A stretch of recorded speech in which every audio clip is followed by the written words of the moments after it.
everybody, and welcome to the show. I am your host, Bryce Dolan, and you're watching your Top Human Rights Organization Review. Today we're going to look at 5 different top human rights organizations, and we'll look at an article from each one of their websites. To start, Amnesty International calls attention to the lost children of Nigeria. Next, Human Rights Watch will take us to the Philippines as tribal minorities demand justice. Next, we'll look again at UNESCO's recent resolution that denies Jewish and Christian ties to the Holy City of Jerusalem. Then, Protection International says authorities halt investigation of a missing Thai human rights lawyer. Then we'll end the show with the NRC, the Norwegian Refugee Council, as 1.2 million Iraqis are in danger after fleeing Mosul. Now, to begin, it's been 2.5 years since 219 Chibok schoolgirls were abducted by Boko Haram in Nigeria. Sparking a global outcry and the hashtag #BringBackOurGirls campaign, there has finally been some good news. Yesterday, 21 of those girls were reunited with their families in an emotional ceremony in Abuja, embracing the parents they thought they would never see again. But it's not a completely happy ending. The girls are traumatized and distressed after 30 months in captivity, and little is known about the fates of the almost 200 others who are still missing. And even less is known about the other children caught in the web of this conflict, those who are suffering horrific abuses perpetrated not by Boko Haram, but by the Nigerian government. An Amnesty International investigation in May revealed that more than 120 boys were being held incommunicado in a disease-infested cell at the notorious Jiwa Barracks Detention Center. Now, children under 5 years of age were detained in only 3 women's cells. The same investigation showed that 12 children, including infants and babies, have died in Jiwa between January and May, falling prey to malnutrition and disease. These children are the forgotten victims of Nigeria's fight against Boko Haram. The government claims that Jiwa houses Boko Haram suspects in transit to more established detention centers, but in fact, its detainees are just as likely to be displaced civilians caught in the Army's counterinsurgency dragnet. More than 1,000 people are still believed to be held at Jiwa, most of them arrested without being formally charged. Now, after Amnesty International's report was published in May, Nigerian President Muhammadu Buhari told CNN's Christian Amanpour there would be a thorough investigation into the detention facility. Now, since the president's on-air promise to CNN, Amnesty International has confirmed the deaths of 15 more babies and toddlers at Jiwa. Babies are also being born in detention. One former detainee who was released earlier this year told Amnesty International that 15 babies were born in the 6 months that she was detained.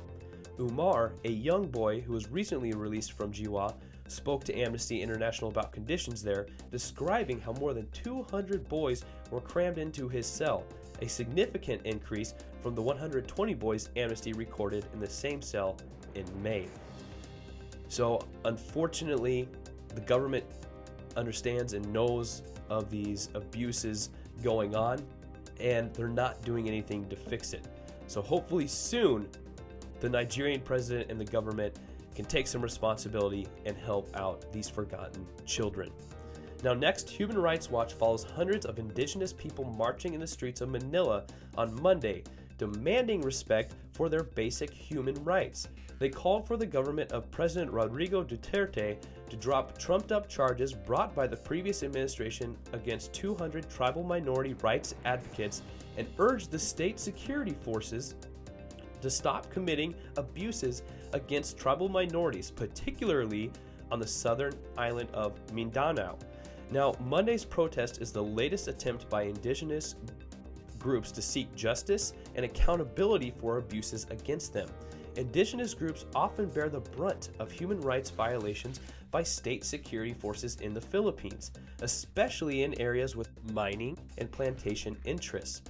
One egregious attack documented by Human Rights Watch occurred in September of 2015 in the province of Surigao del Sur in Mindanao, when members of a military-backed paramilitary group killed the school administrator and 2 tribal leaders in Lianga town, while hundreds of terrified students and residents looked on.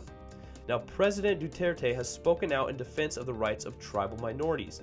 In May of 2015, while mayor of Davao City, Duterte called for an end of the killings of Lumad tribal minorities.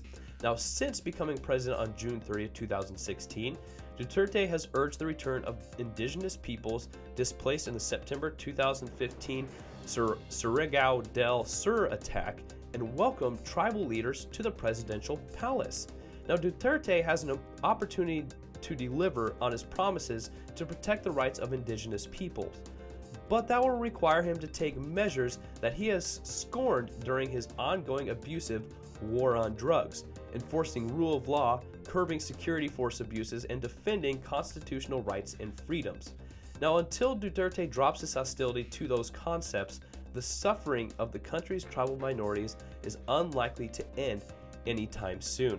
So, a familiar story in the Philippines with President Duterte's claim to kill all drug users, all drug addicts, etc.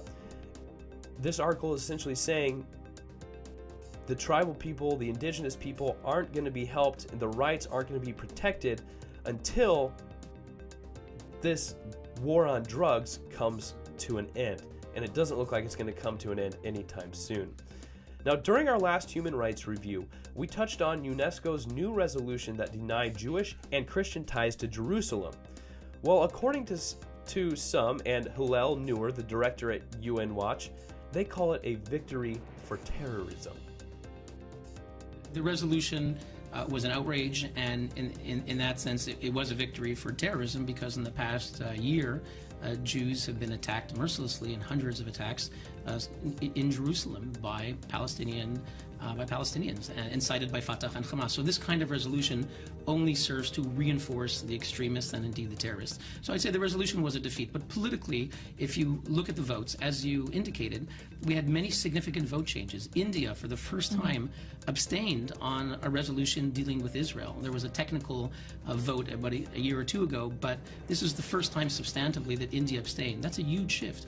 India has 200 million Muslims. France normally is a leader of the anti-Israel group at UNESCO. This time they abstained. We saw Argentina, which now has a pro-Israel president. This is the first action that I'm aware of where we actually saw action by this new pro-Israel president. So I think you had a number of interesting votes. Each one has their own reason. Mexico dropped a bombshell of sorts over the vote. What's the backstory there? Well, I think it's interesting that for the first time there was world outrage that we've never seen before, primarily from Israel, all parties in Israel, and Jewish communities worldwide. And in Mexico, the Jewish community was very outspoken. They felt that the president, the government had promised them that they would vote differently, that they would not vote for this inflammatory, outrageous resolution, and then they did. So that was part of the story. The other part is that the ambassador, the Mexican ambassador in Paris for UNESCO, a man named Andres Reimer, announced that he morally, personally, was opposed to the resolution, and that he himself walked out so that when Mexico voted for it, it was not him, but rather a colleague. That created its own scandal. Yeah. He leaked an email saying that, of Mexico ordering him to make the vote. So there's a whole sort of small scandal about him. He's now been fired. Oh, he has been fired because there were reports earlier that he may be fired, but he has been fired. This morning, Mexico announced two things. They announced, number one, that they were going to change their vote in the second reading that's being held right now. They're going to change their vote, and secondly, that his term has come to an end. Wow. He just began a month ago. The fact that Israel does have the best relations they've ever had with many countries, significant countries, China, India, Russia, the Arab world, Egypt, even Saudi Arabia, better than ever before. But there is a disconnect where Israel often has good relations with those countries, but at the UN, despite having no animosity towards Israel, at the UN they vote with the Arabs against Israel. Now suddenly we're seeing a slight shift, and the test will be in future votes in the General Assembly in the next few months. We'll have 20 resolutions against Israel. Will India vote yes for all of them, as they normally do? In Geneva at the Human Rights Council, where I'm based, there'll be 5 resolutions against Israel in March. How will India vote then? So these are interesting things to track, and I think only in the next 6 months could we really confidently say that there was a trend. But certainly votes like India abstaining on a resolution dealing with Islamic issues, they have 200 million Muslims in India, is not insignificant. We'll see if another vote will change this new resolution. Now, next, Protection International claims authorities have halted their investigation into a missing Thai human rights lawyer. While the Thai government is in the process of adopting a law on enforced disappearances, which are not yet criminalized in Thailand, we have received disappointing news on one missing human rights defender. Now, on October 12, 2016, the Department of Special Investigation decided to suspend its investigation on the enforced disappearance of Somchai Nilapahit, a Muslim human rights lawyer who went missing on March 12, 2004. Now, Somchai represented defendants who were arrested under martial law and claimed to be tortured at military barracks in southern border provinces. Now, back in on December 29, 2015, the Supreme Court of Thailand in Somchai's case upheld the 2011 appeals court decision to overturn the conviction against 4 police officers accused of robbery and coercion by forcibly abducting the human rights lawyer. Now, the appeals court in its decision stated that there was insufficient evidence against the convicted police officers. It also ruled that Somchai's family could not stand as joint plaintiff. Now, Protection International urges the Thai government to take decisive and sustained efforts to investigate the whereabouts of Somchai and all other people who have disappeared in Thailand. So we hope soon they can make a law in Thailand that makes enforced disappearances illegal. Right now, currently, it is not illegal. So hopefully something can change there, because this is just not right. This is an international violation of human rights. That's what an enforced disappearance is.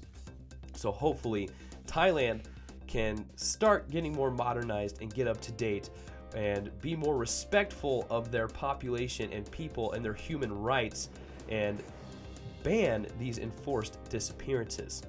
Now, with the final assault just launched by Iraqi forces to retake the city of Mosul, the Norwegian Refugee Council warns that the fate of some 1.2 million Iraqis is now in grave danger.